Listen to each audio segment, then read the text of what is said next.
وَلَا تُطِعِ الْكَافِرِينَ وَالْمُنَافِقِينَ، اور دیکھیے کافروں اور منافقوں کی باتوں کی پرواہ نہیں کرنی.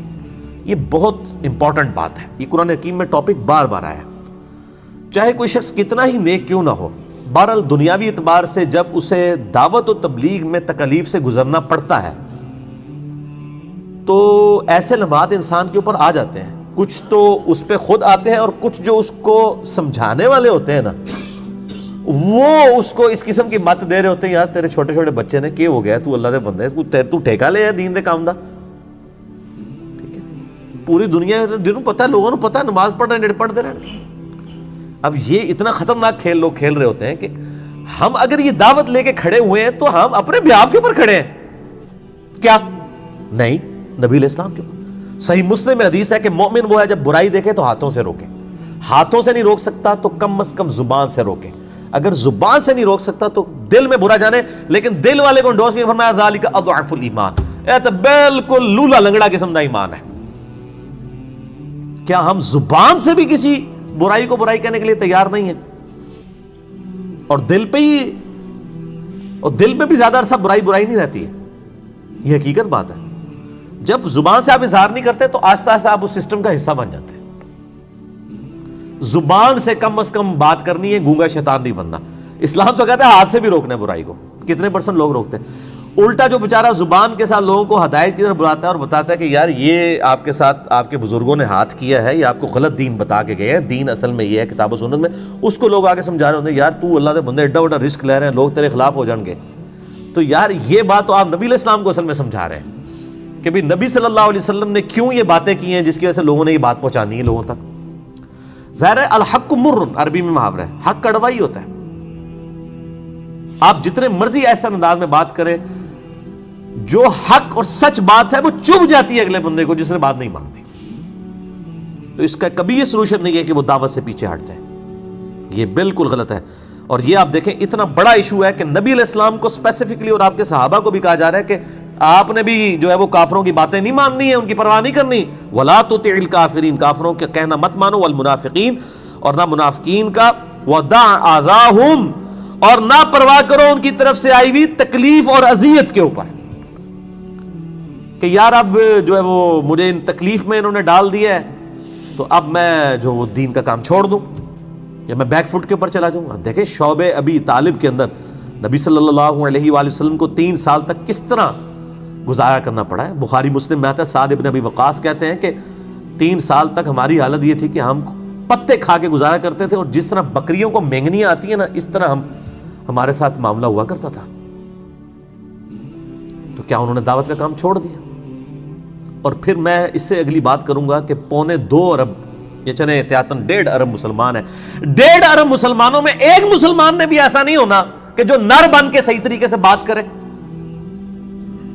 اور کھڑا ہو جائے مخالفت کے لیے ان باطل لوگوں کے کہ جنہوں نے دین کا جنازہ نکالا ہوا ہے، اور وہ یہی سمجھتا رہے یہ کوئی اور کام کرے گا. بھئی کون کرے گا کام؟ جس کو سمجھ آئے گی وہ کرے گا. کیا ہم اللہ تعالیٰ کو یہ جواب قیامت دن دے سکتے ہیں؟ خطر نہیں. یہاں تو لوگ غلط باتیں ممبر کے اوپر بیان کر کے چلے جاتے ہیں، اور پھر جو بیٹھے ہوئے ہیں ان کو ٹینشن شروع ہو جاتی ہے. وہ اپنی ٹینشن ریلیز کرنے کے لیے انجینئر صاحب کو فون کر دیتے ہیں، وہ جی آج فلاں مولوی صاحب نے ممبر کے اوپر یہ بات کر دی ہے. تو میں پھر ان سے پہلا سوال کرتا ہوں کہ بھئی آپ کو نہیں پتہ انہوں نے بات غلط کی ہے؟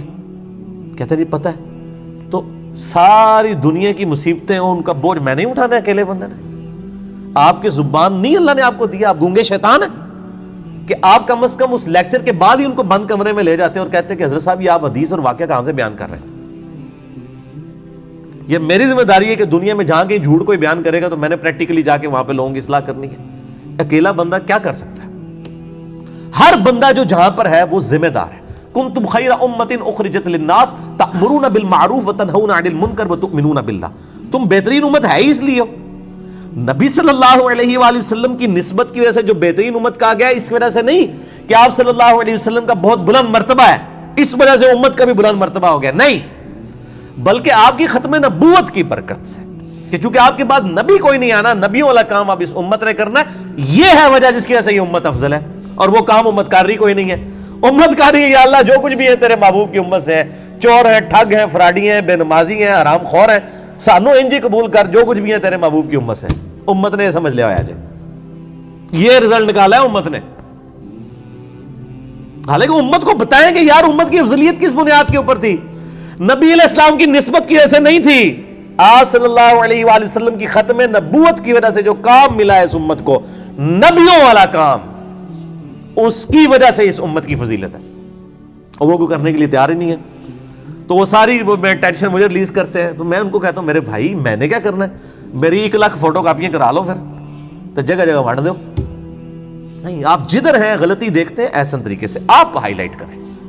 آپ کو ٹینشن ہوتی ہے، بجائے مجھے فون کر کے آپ خود اس کی اصلاح کرنے کی کوشش کریں، کم از کم اس سے پوچھ لیں۔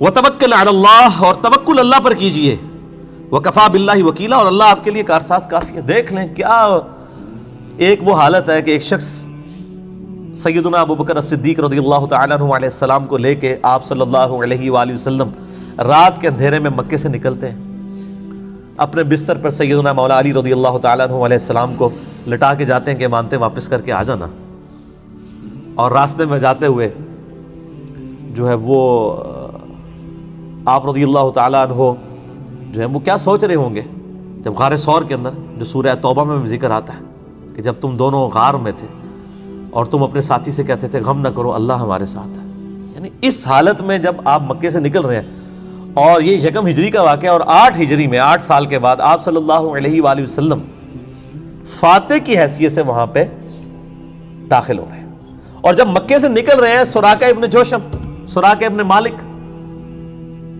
جو مخبری کرنے کے لیے آیا، اس کا گھوڑا دھس گیا، واپس نہیں جا سکا۔ 2-3 بار ایسا ہوا، اسے سمجھ آ گیا بھئی اللہ کے پیغمبر ہیں۔ سیدنا ابوبکر صدیق رضی اللہ تعالیٰ عنہ کو نبی علیہ السلام نے کہا سراقہ کو بشارت دے دو کہ میں اس کے ہاتھ میں کسرا کے کنگن دیکھ رہا ہوں، کسرا پرشین امپائر، اور وہ کسرا جو اس کا ہیڈ، اس کے کنگن دیکھ رہا ہوں۔ اس وقت تو سراقہ نے بھی سوچا ہوگا کہ اپنی جان بچا کے رات کے اندھیرے میں یہاں سے جا رہے ہیں اور مجھے کہہ رہے ہیں کہ پرشین امپائر گرے گی اور اس کے کنگن میرے ہاتھوں میں ہوں گے۔